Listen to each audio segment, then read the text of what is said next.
Olá, tudo bem por aí? Por aqui tudo certo? Estamos começando mais um Dando a Real comigo, Leandro Demori, aqui na nossa TV Brasil. A partir de agora, a gente vai saber um pouco mais sobre as figuras que movimentam e alimentam as redes, a política e a vida dos brasileiros. Estão preparados? Estão preparadas? Então vamos embora que o nosso programa já vai começar.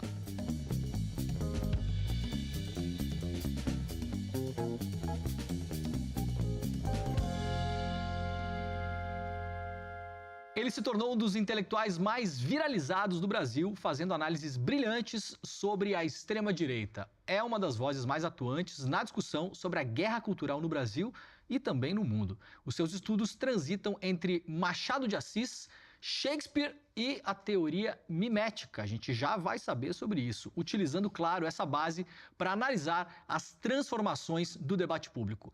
Professor de literatura comparada, historiador, autor de livros essenciais como Guerra Cultural e Retórica do Ódio, é também um enxadrista apaixonado, traduzindo a lógica, a estratégia do tabuleiro para suas análises sobre política e sociedade. João César de Castro Rocha, muito bem-vindo. Demori, alegria grande estar aqui com você. Uma alegria minha, mais historiador, mais enxadrista, mais o que, professor? Não, já tá bom. Tá bom? Para começar, tá bom. Tinha muito mais coisa, mas o tempo de televisão não permite que a gente faça isso. Professor, é muito curioso porque a gente não poderia imaginar 10 anos atrás que um intelectual do seu tamanho viraria um vírus, né? É isso que a gente vira na internet, né, professor?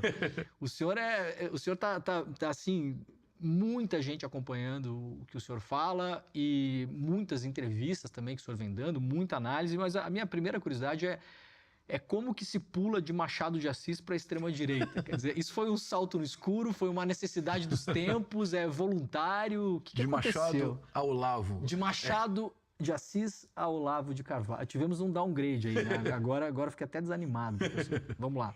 Demori, você sabe que até fevereiro de 2020 eu não tinha rede social.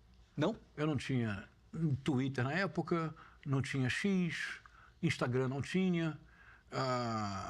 não tinha Facebook que eu criei em 2015, porque me tornei presidente de uma associação brasileira de literatura comparada e tinha que fazer 2 eventos enormes com milhares de pessoas na minha universidade, a Universidade do Estado do Rio de Janeiro, universidade pela qual eu tenho enorme paixão, uma universidade popular e no coração do Rio de Janeiro, entre Vila Isabel, Mangueira e Maracanã. Imagina isso, é um cruzamento incrível, não é? E era a época do governador Pezão. E a UERJ foi praticamente destruída. Então eu abri uma conta no Facebook para denunciar a destruição da UERJ. E estava feliz da vida no meu pequeno castelo de cartas, que é a universidade, a cátedra. Mas com a eleição do colo do Jair Messias Bolsonaro, tudo mudou. Porque uma coisa que me surpreendeu muito é que você vai lembrar, Demori, em 2018, 2019, era muito comum os melhores intelectuais da esquerda, as figuras mais interessantes, afirmarem que o bolsonarismo não existia. Sim, lembro. Não havia bolsonarismo. Era uma forma de diminuição e negação também, exatamente, né? Era um espasmo, era um sintoma, era uma febre que em breve se acalmaria. E eu comecei a achar que isso era um enorme equívoco, porque não há nada mais perigoso se usarmos uma metáfora do xadrez. É como se houvesse um desejo de dar checkmate na extrema-direita sem montar as peças no tabuleiro. É impossível.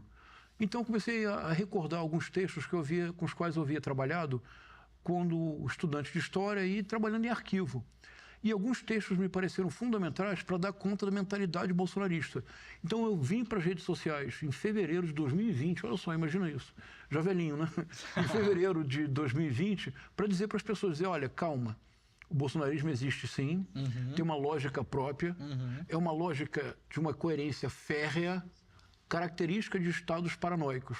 Você conversa muitas vezes com uma pessoa que tem um problema de uma paranoia qualquer, o problema não é a ausência de coerência, é o excesso de coerência, a tal ponto que se torna impermeável para qualquer influência externa. E eu comecei então nas redes a dizer, olha pessoal, calma, o bolsonarismo tem um tripé, tem uma lógica própria, é esta.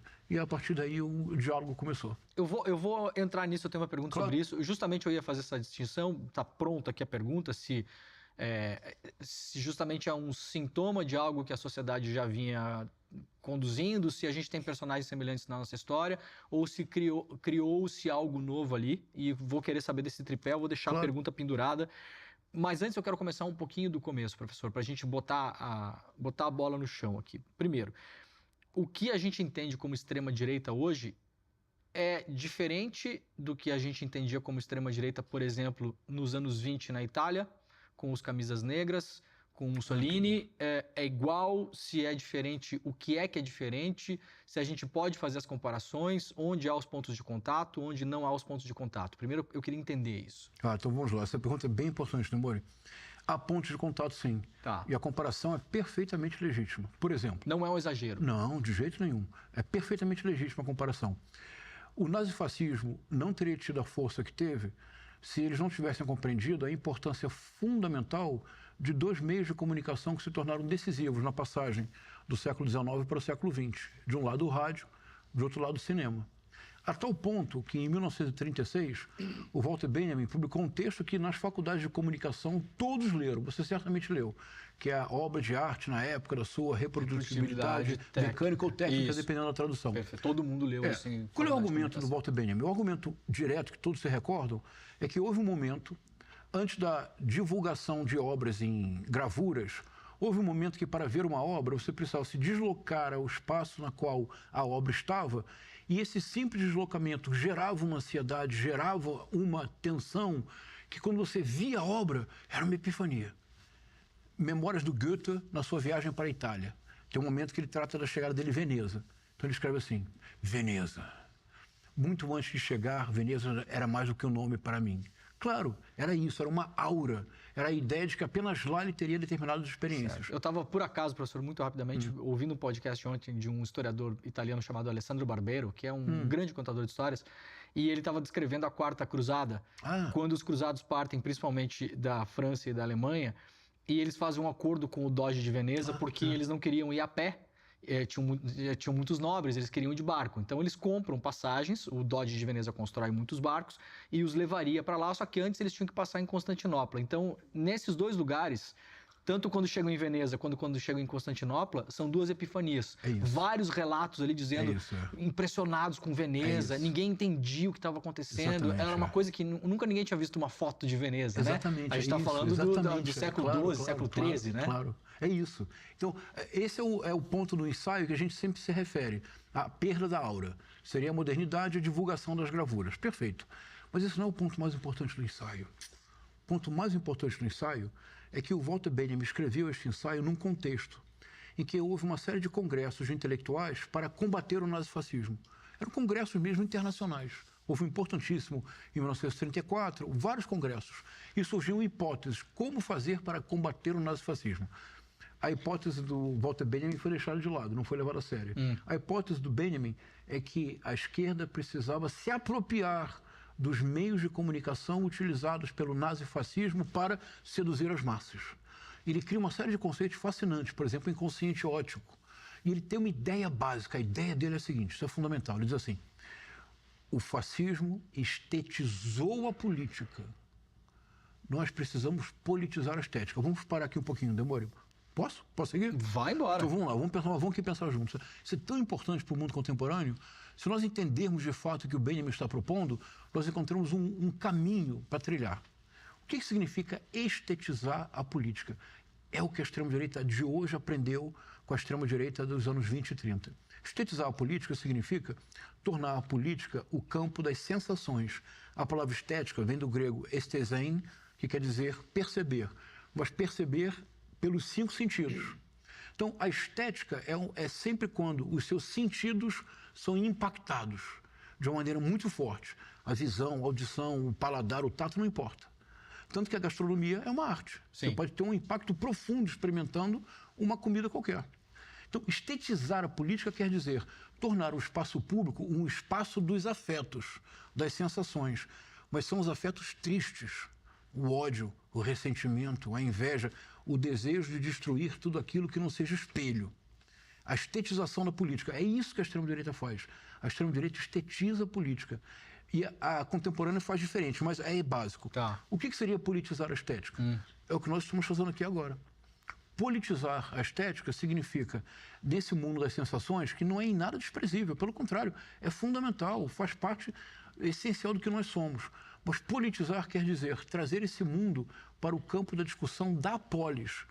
Em lugar da predominância absoluta do afeto, a estetização da política, a discussão de projetos, a politização da estética.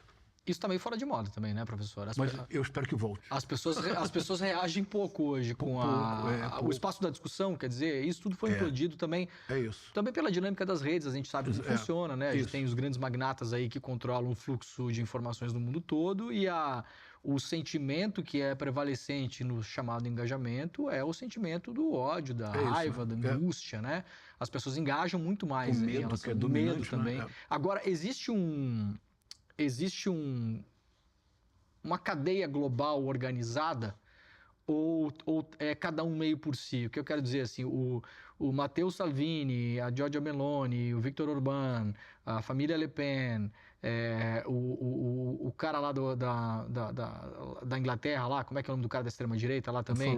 O Nigel Farage, o Trump, de algum modo eles foram surgindo por combustão espontânea, como um sinal dos tempos, ou eles estão conectados e caminhando da mesma maneira e usando a mesma lógica e as mesmas estratégias? Ah, não.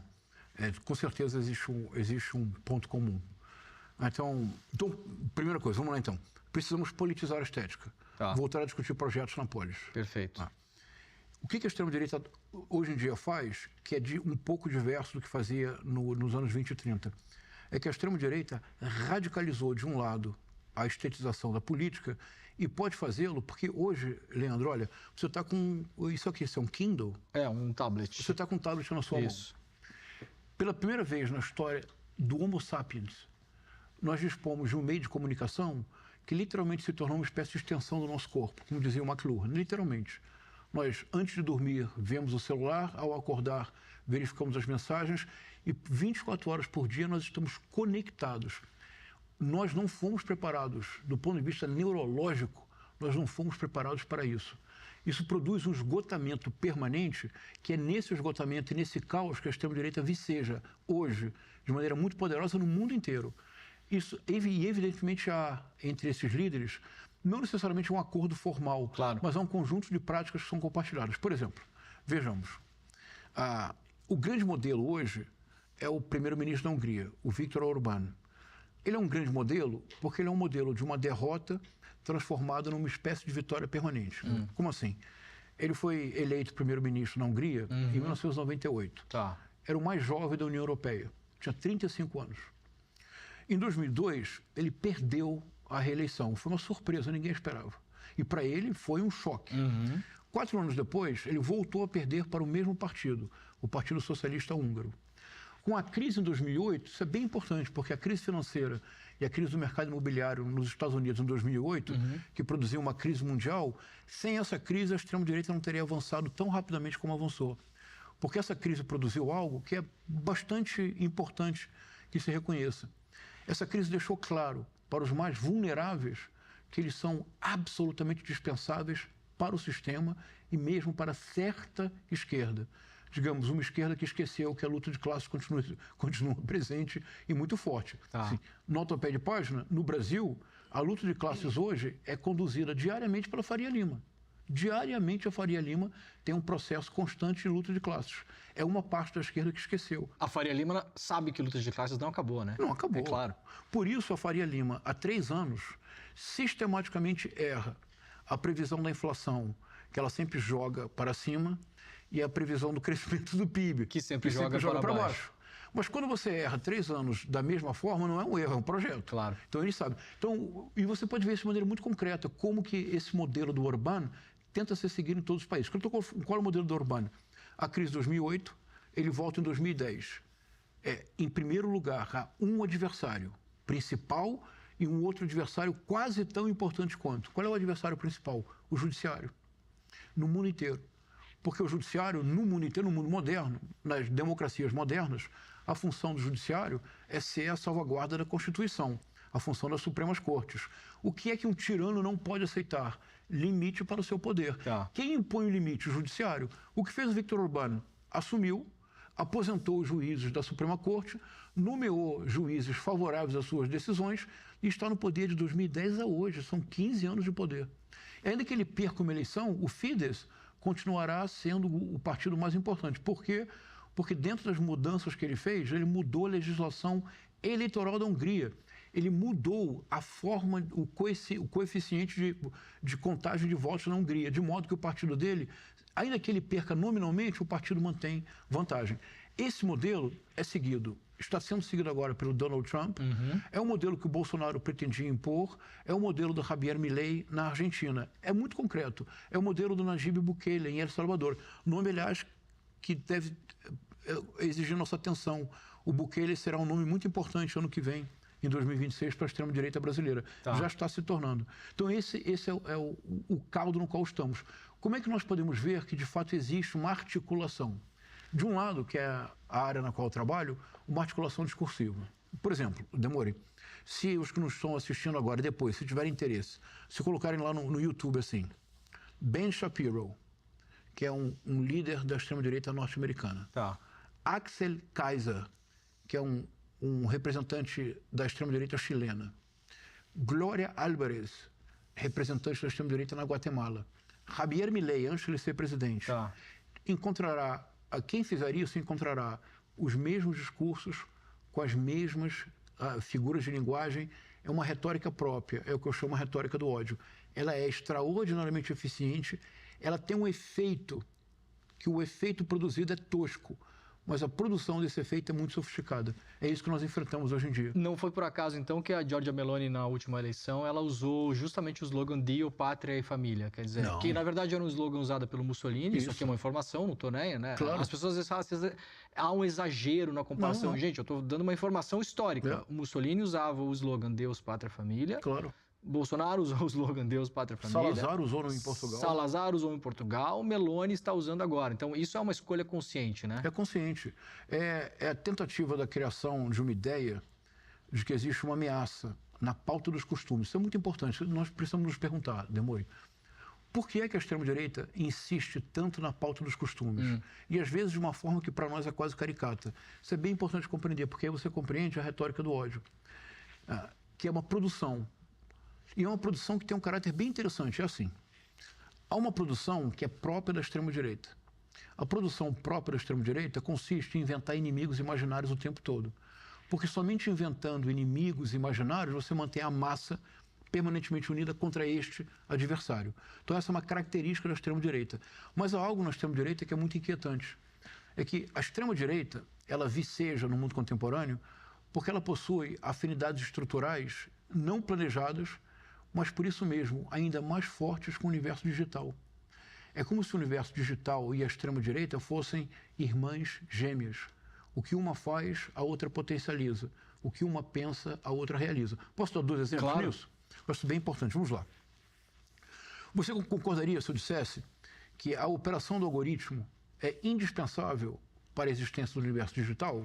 Em outras palavras, dado o volume absolutamente vertiginoso de dados que se sucedem sem trégua o tempo todo, se não houvesse uma operação cuja função é, sobretudo, excluir o que não é semelhante. Isso. A operação do algoritmo é uma operação de exclusão do que não é semelhante. E veja que eu digo operação do algoritmo, eu não falo algoritmo. Uma das vitórias da extrema-direita é tornar o algoritmo um sujeito. Então, a extrema-direita diz assim, não podemos censurar o algoritmo. Claro. O algoritmo não existe. O algoritmo é apenas um conjunto de operações repetitivas que são inseridas num programa para que, dada certos estímulos, haja sempre uma certa resposta. Então, o algoritmo é uma operação que alguém coloca lá manualmente. É uma fórmula matemática que pode ser alterada. E qual é a finalidade do algoritmo? É excluir. Se não houvesse uma operação de exclusão de modo que você pudesse, então, estruturalmente criar bolhas, o universo digital entraria em colapso em 1 hora. Em 1 minuto entraria em colapso, porque não haveria como dar conta daquele aluvião de informações. Então, a operação do algoritmo não é uma avaliação de valor, não estou criticando a operação do algoritmo.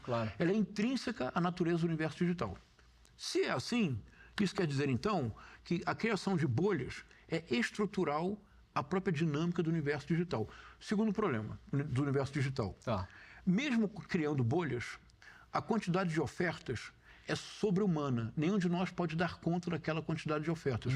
O que é necessário, então, é indispensável criar um tipo de linguagem e uma retórica que capture a atenção das pessoas. A economia da atenção, por isso, é o eixo da dinâmica das redes sociais. Todos esses coaches, sejam os mirins, sejam os idosos, todos os coaches são coaches da captura da atenção alheia. Todos os cursos são cursos de como capturar a atenção alheia. É a segunda parte estrutural do universo digital. Não é uma crítica, é uma descrição. Sim. Terceiro ponto. Agora a gente chega à analogia completa com a extrema-direita. E um universo novo se abre para nós. Terceiro ponto. O universo digital reinventou a economia global.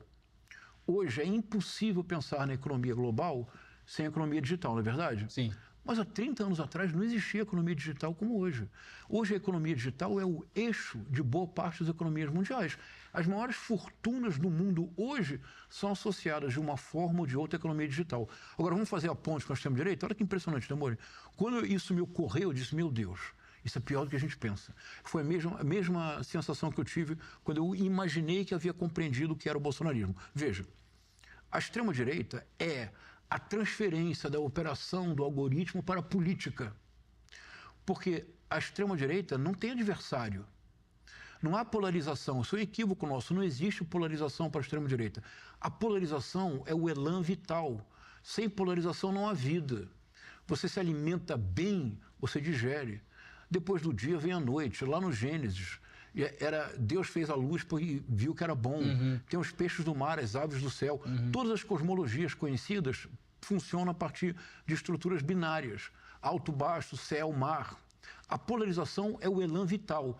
A extrema-direita nunca polariza. Isso é muito importante não naturalizar. Como assim? A extrema-direita não polariza. Você só polariza quando você reconhece a existência de um polo adversário, contrário ao seu, e você contradita, argumenta, busca convencer a um terceiro elemento, o eleitorado, de que a sua oposição é a oposição correta. Perfeito. Então, uma eleição tem que ser polarizada.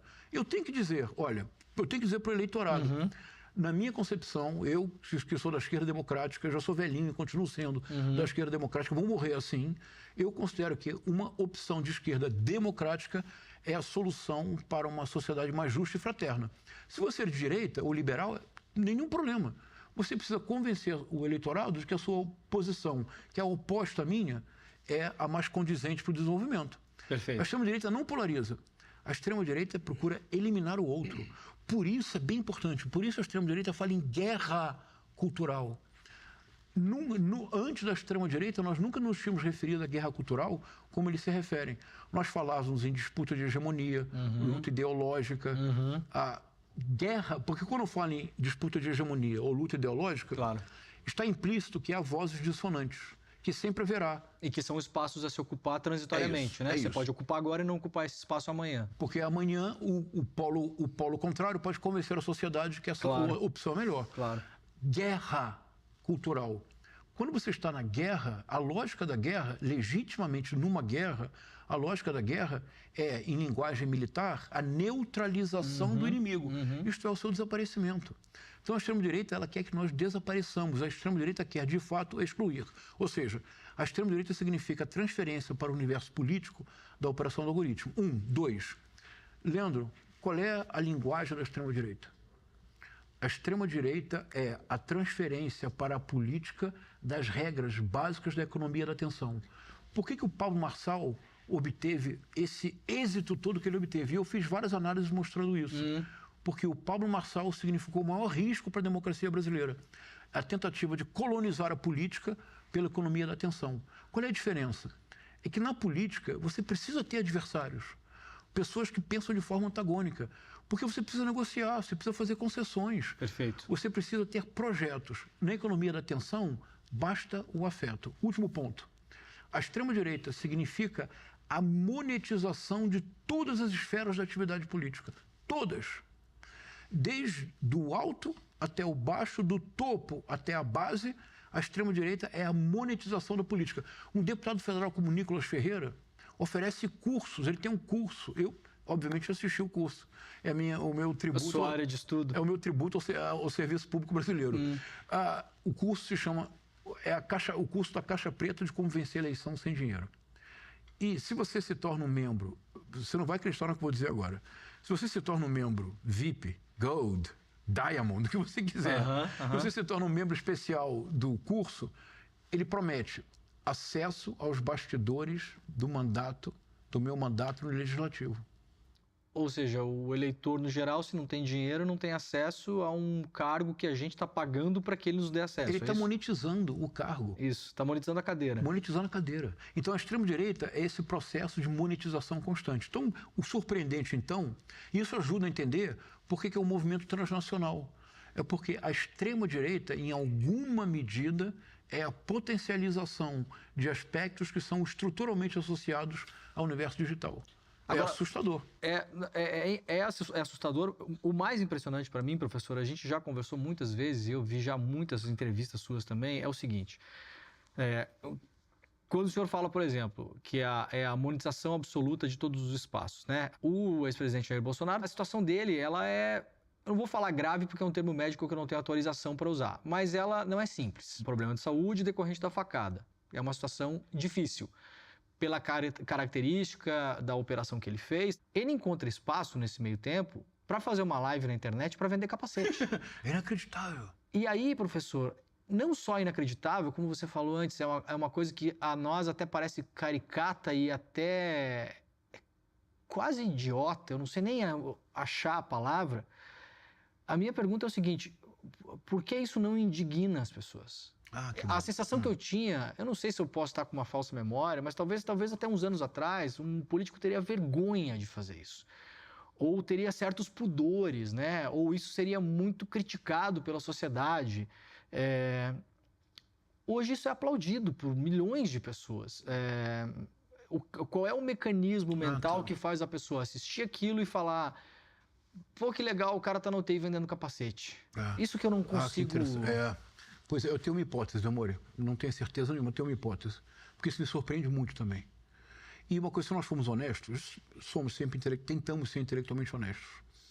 Todos nós temos um parente próximo, um amigo de escola, um colega de trabalho, um vizinho, que nós sabemos que são boas pessoas, são pessoas corretas, honestas, trabalhadoras, solidárias. E nós acompanhamos o processo de radicalização dessas pessoas, não é? Muito. Essas pessoas começaram, em 2018, a dizer uma frase curiosa, a fazer afirmações que não condiziam com a imagem que nós tínhamos dessas pessoas. Setembro de 2018 foi um verdadeiro abre de sésamo. Foi. Depois da facada, muitas dessas pessoas declararam abertamente seu voto. Ou seja, expressaram sua tendência de votar no Bolsonaro. Algumas dessas pessoas nunca voltaram. Continuaram num processo constante de radicalização. O que está acontecendo? Minha proposta. E aqui há uma diferença importante em relação ao nazifascismo, para retomar o início. Perfeito. É que no nazifascismo, por exemplo, em 1933, Hitler chega ao poder, foi eleito e depois se torna chanceler, mas foi pelo voto. Primeira ação do Joseph Goebbels como ministro especial do Hitler. Primeira ação dele, criar um projeto chamado Rádio do Povo. Mas o que é isso? Era um projeto para subsidiar e estimular indústrias a produzirem rádios em grande quantidade num preço acessível. É que vocês são muito jovens, mas eu ainda fui ao Maracanã com radinho de pilha. Eu fui também, professor. Eu sei que eu tenho cara de 43, mas eu tenho 44. Você lembra do radinho de pilha? Claro. É isso. Eventualmente a gente jogava no campo também. Isso. O radinho de pilha. E era muito comum, você via em prédios, nas ruas, as pessoas com seus radinhos de pilha. Eu ia até o centro de Porto Alegre para comprar o radinho de pilha no camelô para ir depois ao jogo. Não é isso? Eu já fiz várias vezes isso. Isso é uma invenção do Goebbels. Por quê? Porque era indispensável que o tempo todo houvesse uma mensagem enviada desde uma central para convencimento constante, persuasão permanente do povo. Hoje, existe um outro fenômeno, que é uma radicalização inesperada deste. Existe hoje, eu proponho, algo que eu chamo de midiosfera extremista, que eu discuti no meu último livro, o que você tem. Sim. O que é midiosfera extremista? Eu acho que é bem simples, porque faz parte do nosso cotidiano. Veja, eu proponho, rapidamente. É composta por 5 elementos, cujo interrelacionamento é a chave da dinâmica do processo. Então, vamos lá. 4 elementos internos e um externo. Elementos internos. Imagine esse nosso amigo, essa nossa pessoa conhecida de 2018 em diante. Essa pessoa, ela participa de inúmeros grupos de WhatsApp. E as correntes de WhatsApp têm um efeito político absolutamente excepcional, porque geralmente você recebe a mensagem de uma pessoa que tem credibilidade para você. É um parente, é um amigo, é um conhecido, não é algo totalmente anônimo. A tendência a acreditar que aquilo é verdade é muito maior. É acreditar. Então, correntes de WhatsApp. E nós vimos o poder que elas possuem em 2018, com a famosa mamadeira erótica. Como eu participo incógnito de vários grupos bolsonaristas do WhatsApp e do Telegram, eu vi o vídeo, não sei se você viu o vídeo.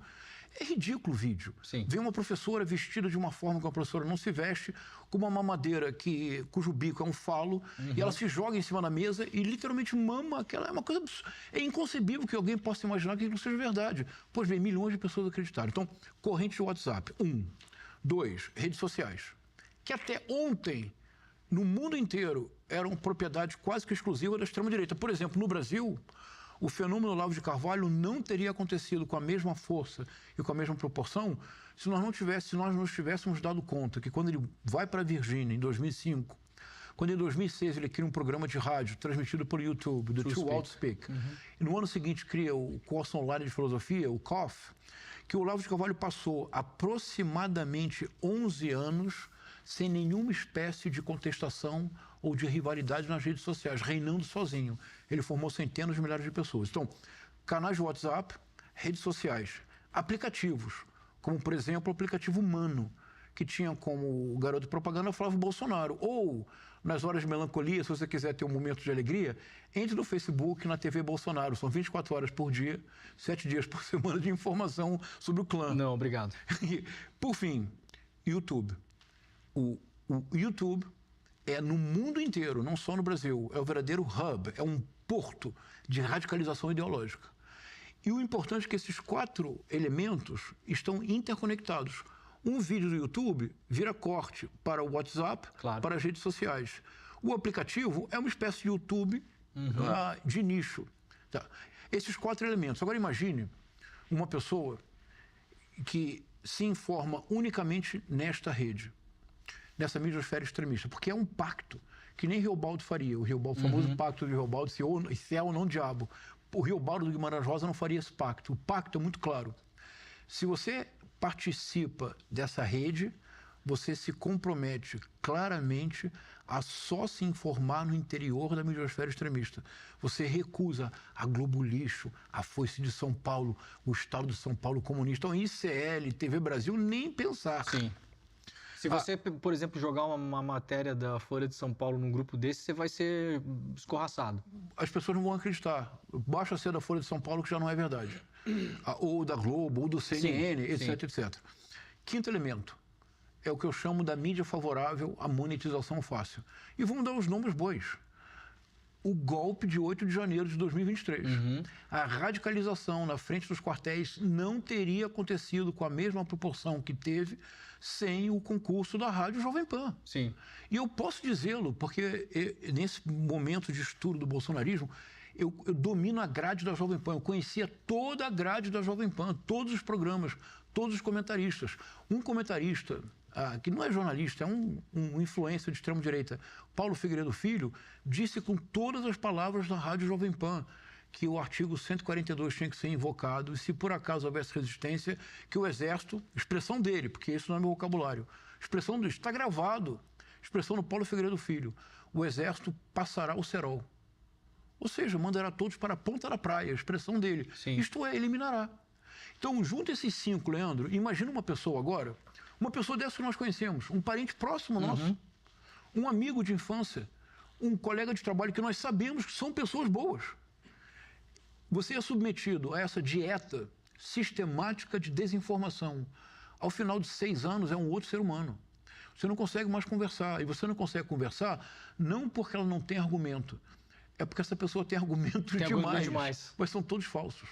Nisso, o capacete na UTI é absolutamente normal. É isso. Então, exatamente, o que essa midiosfera extremista produz, então, é o que eu proponho, que é a grande estratégia da extrema-direita mundial. É a produção sistemática de caos pela hiperpolitização do cotidiano. O que é a hiperpolitização do cotidiano? É que hoje, no mundo inteiro, não é um problema brasileiro. Isso faz parte da dinâmica das redes sociais. As plataformas ganham fortunas com isto. Porque o que eu direi agora produz um engajamento radical constante. E essa, então, para fechar todas as pontas, essa é a diferença fundamental de hoje para o nazifascismo da década de 20 e 30, e a comparação é indispensável. Mas isso mostra também como a nossa situação hoje é muito mais grave. É porque na década de 20 e de 30, você tinha um radinho de pilha, você tinha um rádio portátil. Sim. E você escutava. Hoje, você tem um celular, você produz organicamente a desinformação. Você reproduz voluntariamente o que você sabe que não é verdade. Por que você faz isso? Porque houve uma hiperpolitização do cotidiano, cujo resultado é a despolitização da polis. Somente numa polis despolitizada, o absurdo da cena, um ex-presidente, numa UTI, numa situação grave, faz uma live para vender capacete. É tão caricatural que nós temos que abandonar a caricatura e caracterizar o fenômeno. O que está em jogo neste fenômeno é uma transformação radical das formas de sociabilidade do século XXI. Professor, como o Bolsonaro se encaixa nisso, então? Eu vou voltar lá para o seu tripé, né? Ah, tá. Vamos lá. Ele é um criador de... Bom, de certo modo, não sei se um criador, mas com certeza o líder de um movimento político, sem dúvida, né? Uma coisa que a esquerda brasileira tem dificuldade em admitir também, que o Bolsonaro é um líder carismático, comunicativo, né? Não fosse assim, não conseguiria levantar uma praça, né? Não. Isso é evidente, né? Pouca gente leva tanta gente na rua hoje quanto o Bolsonaro, isso deve querer significar alguma coisa. Mas ele cria um movimento político, social, filosófico com bases diferentes do que a gente já viu, ou isso tem um fundo histórico em personagens ou momentos do Brasil, como a Marilena Chaui caracteriza como verde-amarelismo, que vem desde lá da criação da bandeira, da criação do hino. Isso foi invocado pelo Collor. Vamos lembrar que o Collor, quando estava para cair, falou: pegue a sua bandeira verde-amarela, vá para a rua. O Collor invoca isso, né? A gente tem o Lacerda, a gente tem os militares, a gente tem o integralismo, a gente tem vários movimentos de verde-amarelismo, de radicalismo, de extrema-direita no Brasil. O Bolsonaro é mais um desses, expressão de uma vontade popular que precisava de um nome para se encaixar e levar isso adiante como expressão de voto, ou a gente está diante de uma coisa nova e diferente que a gente tem que prestar atenção, talvez não totalmente nova, mas é algo que a gente nunca viu e que mesmo quando o Bolsonaro se retirar da vida pública, isso é uma coisa perene que a gente vai ter que lidar aí por muito tempo. Tá. Então vamos lá, essa questão é tão importante, é muito difícil. Vamos pensar em voz alta então.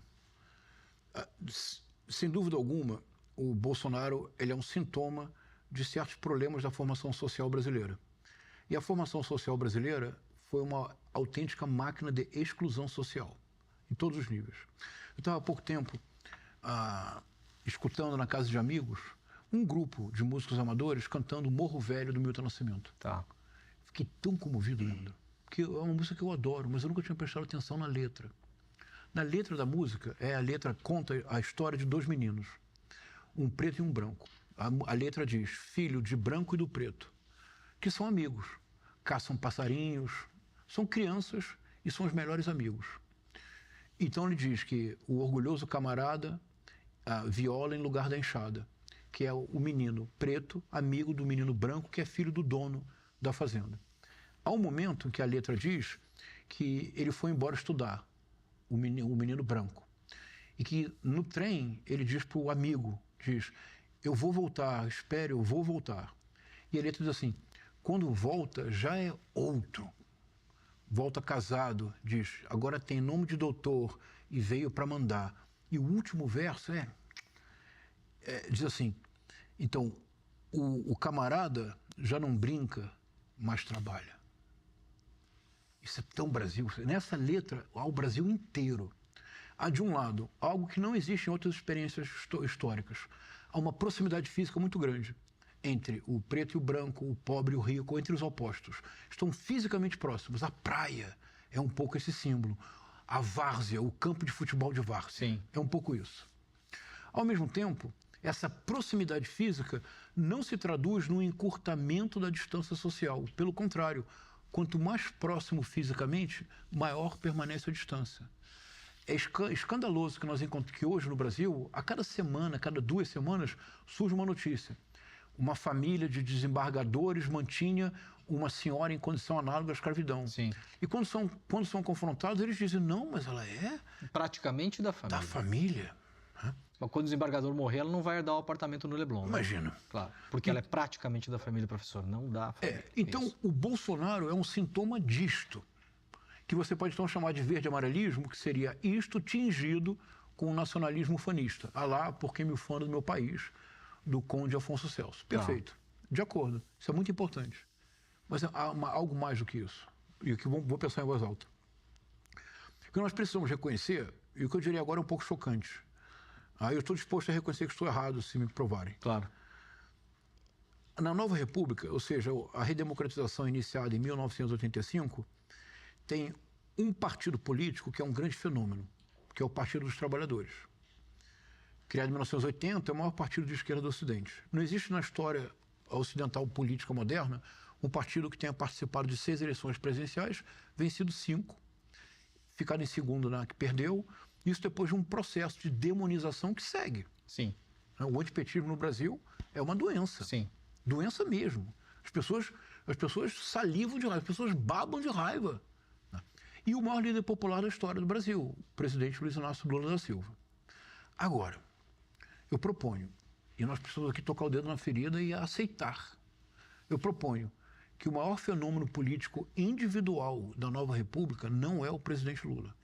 O maior fenômeno político individual da Nova República é o ex-presidente Jair Messias Bolsonaro. Mas como assim? Em 2018, sem um partido, porque o presidente Lula conta, isso é muito importante que assim seja, claro. Isso é democracia. Ele conta com um partido de 45 anos. Ele conta com organizações da sociedade civil. Ele contou no início com a comunidade eclesiástica de base da Igreja Católica. O presidente Lula nunca esteve sozinho. Essa é uma grande qualidade dele. Sindicatos. Exatamente.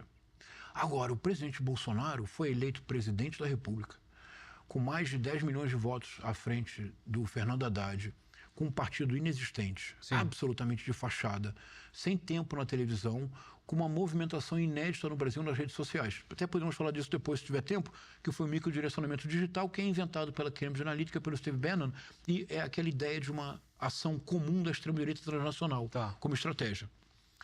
O presidente Bolsonaro, em 2018, ele elegeu não somente a si mesmo. A Joyce Hasselman teve 2 milhões de votos em São Paulo. No Rio de Janeiro, o Harold de Oliveira, que era um pastor, um líder evangélico muito associado à música gospel, que era sempre eleito deputado federal. Como senador não teria chance alguma. Ele derrotou o César Maia.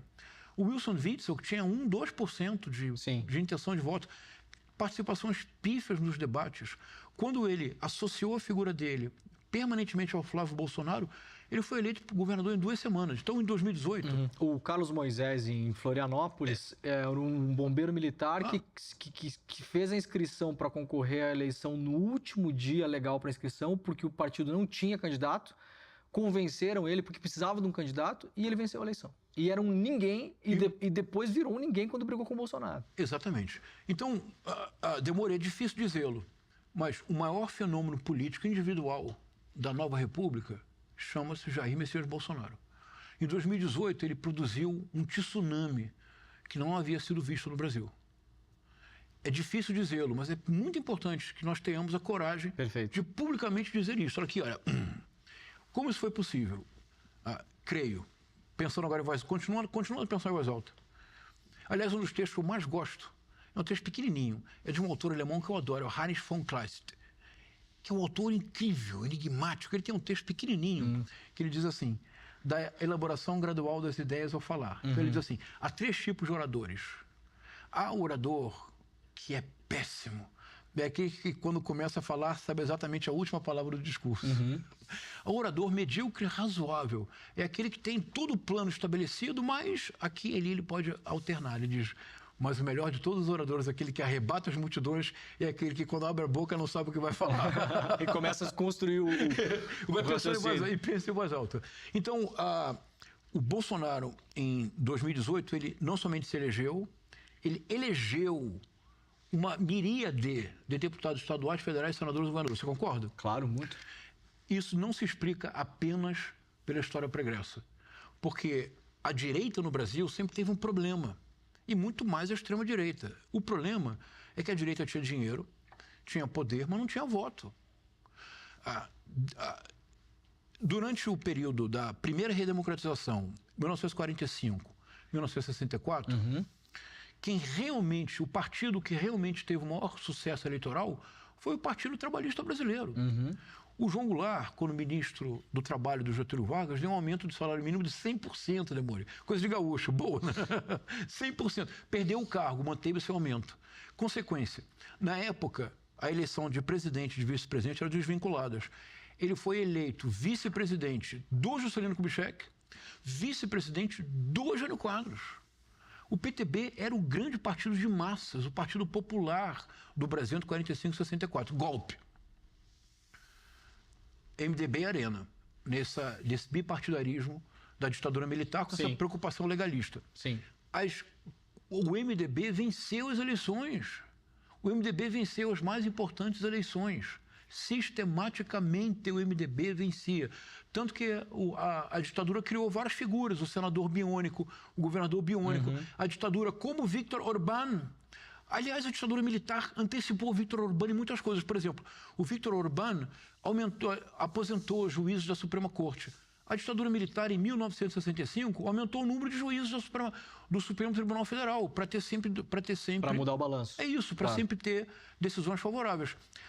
A ditadura militar brasileira alterou a forma de votação no Brasil, porque a ditadura militar, nas regiões em que era bem votada, começou a ter um número maior de representantes, que se manteve até hoje. Pois bem, então, o Bolsonaro é incompreensível sem essa história. Porque ele é sem essa história, mas ele tem algo novo. Então, 45 e 64, PTB é o partido vitorioso nas eleições. 64, MDB e Arena, MDB vence as eleições. A partir de 1980, com a criação do PT, o partido que sistematicamente tem o maior sucesso eleitoral, qual é? É o PT. É o Partido dos Trabalhadores. É um dado histórico objetivo. Qual foi a reação em 45 a 64, ditadura, e depois? Sempre a reação foi golpista. Por que a reação sempre foi golpista? E o golpe no Brasil, o golpe da direita, que eclode em abril de 64, começa em agosto de 54, com o suicídio do Getúlio Vargas. Porque a direita nunca teve voto, Leandro. A direita não tinha voto. A única vez que teve um candidato que teve votos, mas é difícil dizer que esse candidato era de direita, porque ele era tão absolutamente brilhante intelectualmente, mas tão louco do ponto de vista político, que é difícil caracterizá-lo. Era o Jânio Quadros. Mas o Jair Bolsonaro é um fenômeno novo no Brasil. O Jair Bolsonaro é extremo-direita com voto. No segundo turno, no dia 30 de outubro de 2022, depois dos absurdos, como você mesmo disse, assim como é inconcebível que um ex-presidente... Mas olha, ele está na UTI, torna tudo mais grave e mais absurdo. E a normalização do absurdo é a arma da extrema-direita. Na UTI, ele vendeu um capacete, mas imaginemos que ele não estivesse na UTI. Imaginemos que ele estivesse em pleno gozo da sua saúde. Um ex-presidente fazer uma live para vender capacete, o que é isto, Leandro? É um rebaixo, né, de algum modo. É uma perda total de decoro. Então, há uma novidade. Ele é popular. Então, ele obteve 58 milhões de votos no segundo turno. Agora, há algo muito importante, nós não podemos esquecer. Isso é bem importante e é muito atual. O Bolsonaro não teria sido possível sem a ditadura militar brasileira. Sem o militarismo, que é a grande espada de Damocles sobre a democracia brasileira. Os militares continuam se considerando tutores e continuam se considerando o poder moderador. Isso é ensinado no currículo das escolas militares hoje. Abril de 2025, há oficiais aspirantes aprendendo que as Forças Armadas são o verdadeiro e legítimo poder moderador da democracia brasileira. Hoje, em 2025. Então, sem o militarismo, o Bolsonaro é incompreensível. Ele cria desse espírito militarista. Agora, sem a memória mal resolvida da ditadura militar, o bolsonarismo seria possível? Sim, porque o bolsonarismo, nesse sentido, faz parte dessa história. Ele não teria tido a mesma força. É a memória mal resolvida da ditadura militar que permitiu que alguns crimes fossem cometidos, que em outros países teriam levado o clã Bolsonaro à prisão. Por exemplo, o Eduardo Bolsonaro, hoje, aparentemente deputado licenciado, caminhou na Câmara Federal com uma blusa considerando um dos torturadores piores da história do Brasil, um herói, Carlos Alberto Brilhante Ustra. O Jair Messias Bolsonaro, quando deu o voto que autorizava a abertura do processo de impeachment contra então o presidente Dilma Rousseff, dedicou o seu voto a este torturador. Sim. E ainda teve coragem de dizer, eu não vou repetir o que ele disse, ele fez uma menção ao presidente. Isso num outro país? Na Alemanha, se fosse feito com a figura de uma figura, iria para prisão. Iria para prisão. O equivalente seria, por exemplo, você dizer que Josef Mengele era um humanitário ou que Hitler era um político, um estadista que precisaria estar vivo hoje em dia. Se um deputado fizer isso no parlamento alemão, vai preso. Vai preso. Sai preso do parlamento e perde o mandato. Literalmente. Ele sai preso do parlamento e perde o mandato. Quando o Eduardo Bolsonaro e o Jair Messias Bolsonaro glorificam um torturador da dimensão de um Ustra, um homem que torturava crianças, demore. Você é pai, eu sou pai. Imagina o que significa você ver o seu filho ser torturado na sua frente. É inconcebível. É profundamente indignante que isso seja possível. Até imaginar que isso aconteceu no Brasil. Aqui pertinho, era na Rua Tutóia. Isso, aqui em São Paulo. Era aqui na Rua Tutóia. Pois bem, sem a memória mal resolvida da ditadura militar, sem a aberração jurídica que foi a lei da anistia de agosto de 1979, a aberração que o projeto de lei do Major Vitor Hugo repete. Quem se der o trabalho de ler a lei da anistia de agosto de 1979 e ler o projeto de lei do deputado Vitor Hugo, os primeiros parágrafos são quase colados um do outro. Esse de hoje para salvar os golpistas do 8 de janeiro. É isso.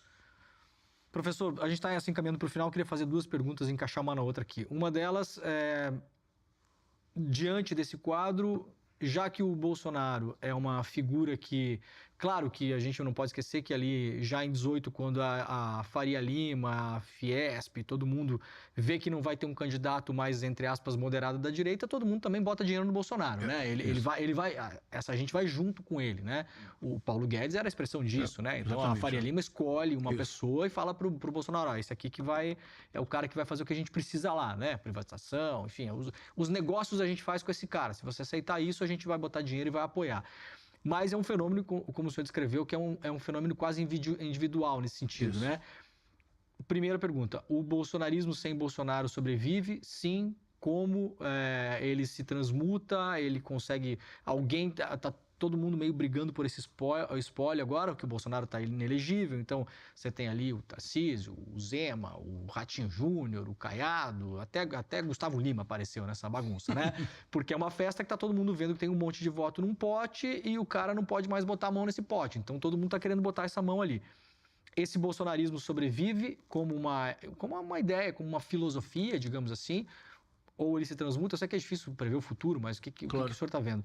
E outra pergunta também para a gente finalizar, qual que é o papel hoje de figuras como Steve Bannon, que foi o cara que lá atrás foi o cara que colocou o Trump nessa trilha do algoritmo, né, da rede social, da estetização da política, é o cara que entendeu que você precisa estar gerando manchetes na imprensa a cada minuto, que não importa o que falem de você, mas você precisa ser o centro e o alvo das atenções, que se você, por exemplo, tiver muitos processos na justiça, você vai se pintar como perseguido. Então, é o cara que entendeu esse teatro digital.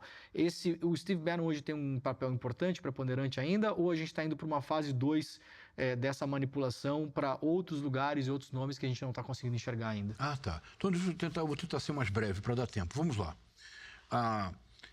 Aqui isso é uma coisa interessante. Nos 2 livros que eu escrevi sobre o tema, eu supunha que o bolsonarismo teria uma longa vida sem o Bolsonaro. E que, paradoxalmente, poderia se fortalecer sem a presença constrangedora e impositiva da figura Bolsonaro, que só pensa em si e na sua família.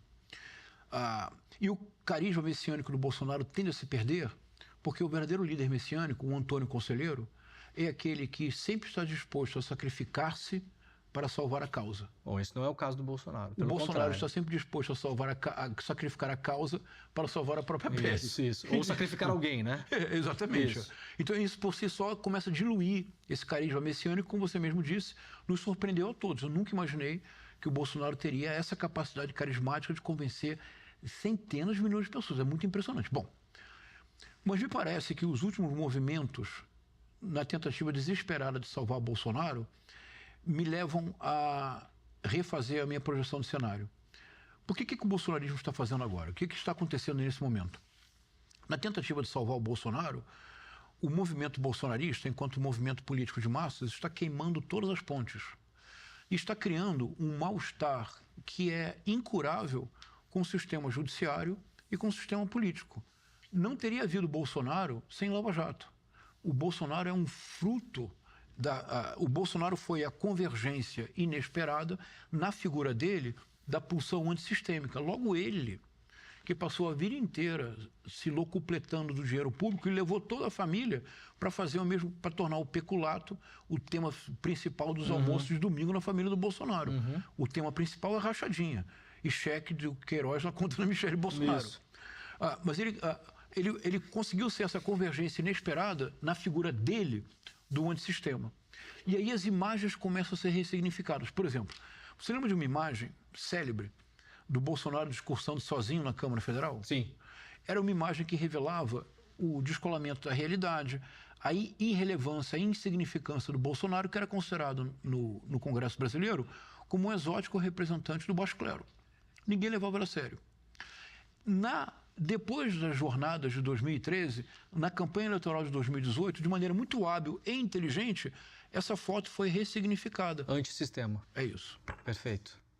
O sistema não está ali e ele está sozinho lutando contra o isso. sistema. Que é muito impressionante essa capacidade de inverter todas as coisas. Sim. Então, o que acontece?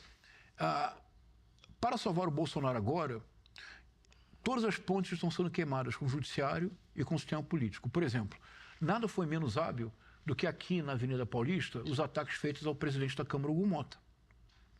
Porque o presidente da Câmara tem um poder que é importante que a nossa audiência saiba.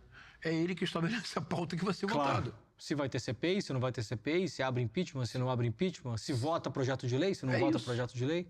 Então, a pressão absurda que foi feita contra o presidente da Câmara, na verdade, é uma pá de cal na possibilidade do projeto da lei da anistia, o protocolado pelo major Vitor Hugo. De outro lado, o judiciário hoje está com as barbas de molho. E eu diria que no Supremo Tribunal Federal há 2 ministros que estão tendo dificuldade para dormir. Não é o ministro Flávio Dino, nem o ministro Alexandre de Moraes. É o ministro Cássio Nunes Marques e o ministro André Mendonça. Porque o Bolsonaro já disse em várias ocasiões, 2026 será diferente, porque o Tribunal Superior Eleitoral terá outro presidente. Quem é o presidente? É o Nunes Marques.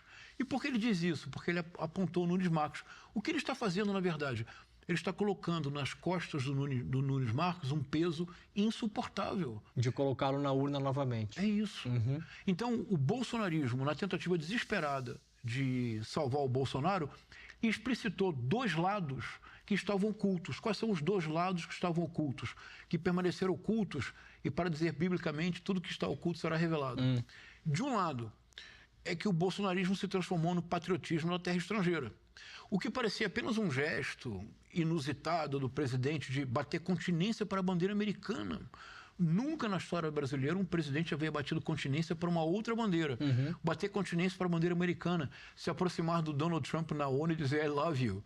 No inglês particular do Bolsonaro.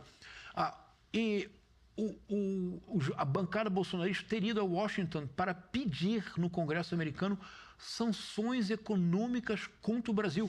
O Eduardo Bolsonaro, hoje nos Estados Unidos, está articulando-se com a extrema-direita dos republicanos no Congresso americano para criar punições legais ao ministro Alexandre de Moraes. Isso é crime de lesa pátria. São vendilhões da pátria. Não pode haver bolsonarismo sem verde amarelismo. Totalmente de acordo com a Marilena Chauí. O que está acontecendo agora? Para salvar o Bolsonaro, eles estão queimando simbolicamente o seu patrimônio maior, que é esse patriotismo. E do ponto de vista do judiciário, o mesmo do ponto de vista político. Me parece, então, que nós estamos assistindo agora à extinção precoce do bolsonarismo. Do Bolsonaro já estava decretada pela inelegibilidade. Mas o bolsonarismo, enquanto movimento político de massas, eu creio, tende a migrar. A segunda parte. Steve Bannon.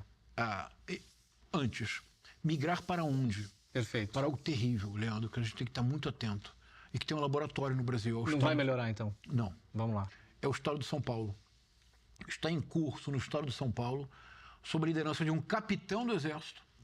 O militarismo segue, o Tarcísio de Freitas, capitão do Exército, que esteve no Haiti, e perto do que ocorreu no Haiti, Guilherme Derrite é um homem delicado e gentil, em termos de violência e de respeito aos direitos humanos. Está em curso em São Paulo hoje um laboratório da pinochetização do Brasil, que é a transformação do Brasil num Chile, mas não num Chile de Carmen Bachelet, num Chile do ditador. Isto é, retirada do Estado das funções sociais, privatização radical, venda dos ativos da União, privatização de todas as áreas possíveis e imaginárias, incluindo a Previdência, supressão radical dos direitos do trabalhador, segurança pública como guerra civil, Najib Bukele, Guilherme Derrite. Isso está acontecendo em São Paulo agora. Steve Bannon. Aqui tem um ponto importante. Eu vou dizer isso tanto do Steve Bannon quanto do Olavo de Carvalho. Tá. São homens de inteligência superior, os dois. O Olavo de Carvalho tinha uma leitura muito ampla e muito variada. Ele trabalhou com alguns autores que eu conheço bem. Alguns deles eu trabalhei diretamente, como o pensador francês René Girard, da teoria mimética. E ele escreveu sobre a teoria mimética. O que o Olavo de Carvalho escreveu não é equivocado, é correto, mas revela uma compreensão muito superficial. Então ele tinha uma leitura muito vasta, mas superficial, mas era capaz de fazer conexões interessantes e uma enorme capacidade de comunicação. O Steve Bannon é um homem de inteligência superior. Tem uma compreensão da dinâmica do mundo social sob a égide das redes e do universo digital que é absolutamente brilhante. É perversa, mas o entendimento que o Steve Bannon tem de como funciona a possibilidade de manipulação psíquica das massas e qual era, na verdade, o grande tema, o objeto de estudo que mais fascinou Olavo de Carvalho. Manipulação psíquica coletiva. Está aí nos livros dele. Isso une Olavo de Carvalho e Steve Bannon. A Cambridge Analytica inventou um procedimento, que é o chamado microdirecionamento digital, que foi um dos principais motivos para a vitória do Jair Messias Bolsonaro em 2018. Era tão novo que nós nem sabíamos o que ele estava fazendo. Funciona assim.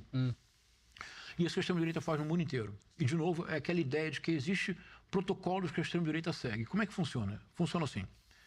As campanhas políticas tradicionais são campanhas para a cidadania, no mundo inteiro. Então, por exemplo, Juscelino Kubitschek dizia 50 anos em 5. Jânio Quadros era a vassourinha, combate à corrupção. A presidente Dilma, no segundo mandato, era pátria educadora. É um princípio geral que abarca e inclui toda a cidadania. Não importa a sua predileção, a sua orientação, não importa. 50 anos em 5 é desenvolvimento para todos. Varre, vassourinha é anticorrupção como um modelo de governo. Pátria educadora é a ideia fundamental de que só a educação de fato transforma o país numa nação. Perfeito. Não é assim que a Cambridge Analytica reinventou a política no século XXI. Como é que ela reinventou a política? Fazendo a transferência para a esfera da política da lógica comercial da monetização digital. Como assim? Na monetização digital, nós não somos nem João César nem Leandro de Moura. Nós somos perfis de usuário. Isso é bem importante compreender. Isso me custou trabalho, mas quando eu descobri, eu disse, meu Deus do céu, está tudo aí. Assim, já reparou que você tem um aplicativo de texto. Tá. Você escreve uma palavra. Quantas vezes você manda mensagens absurdas porque o aplicativo corrigiu a palavra sem você se dar conta? Sim. Você já se perguntou por quê? Funciona assim. O aplicativo de texto constrói um Leandro de Moura imaginário, que não é a sua potência de usar a língua portuguesa. São as primeiras, digamos, 500, 1.500 interações aleatórias. Mensagens que você mandou. O algoritmo, a operação do algoritmo, considera que esse universo linguístico é Leandro de Moura. Então, se você escreve sempre rápido e você quer passar do adjetivo para o advérbio, quer escrever rapidamente, o que o corretor faz? Volta para o adjetivo. Você tem que escrever rapidamente inúmeras vezes para ele aceitar, porque agora aquela palavra entrou no seu universo. Perfeito. Então, o que a operação do algoritmo faz, o que o perfil do usuário faz, reduz a identidade, que é sempre complexa, a uma imagem monolítica, que é o resultado das primeiras centenas de interações aleatórias. Com isso, o que a operação do algoritmo consegue é mais ou menos detectar tendências, gostos e opiniões. O microdirecionamento digital faz algo. A campanha política não é mais para a cidadania, não é inclusiva, não é da esfera do projeto, porque se é para a cidadania tem que ser um projeto, tem que ser a politização da estética, tem que ser discutir a polis. Se do que se trata é agora do perfil do usuário, eu não estou me referindo ao cidadão Leandro Demore, eu estou me referindo ao perfil de usuário, que é o seu perfil na rede social, a partir das suas primeiras interações aleatórias. Eu faço uma campanha para você. Você vai receber uma campanha eleitoral que é diferente da que eu receberei, que é diferente do que todas as pessoas que estão nos assistindo agora receberão. É o microdirecionamento digital, é a completa estetização da política, é a submissão completa de um projeto de país a gostos, opiniões, ao puro afeto. Nisso, Steve Bannon foi brilhante. De um brilho perverso, mas um brilho que mudou o século XXI. Muito bem, professor. Olha, ficou muita coisa de fora aqui. A gente vai ter que fazer uma segunda. Eu vou deixar as perguntas que ficaram de fora para uma segunda. Eu peço desculpas, eu falo muito. Não, imagina. Vice de professor. E eu gosto muito de ouvir, gosto de perguntar menos e ouvir mais. É a tônica desse programa, foi maravilhoso. Muito obrigado. Muito obrigado, Delmano, um prazer. Obrigado, professor Castro Rocha. Para você que nos acompanhou até aqui, meu muito obrigado. Lembrando que você pode ver todos os programas na íntegra em uma versão estendida com um bate-papo completo com os nossos convidados no aplicativo TV Brasil Play e também no nosso canal no YouTube na semana que vem. Estamos de volta. Um grande beijo. Tchau.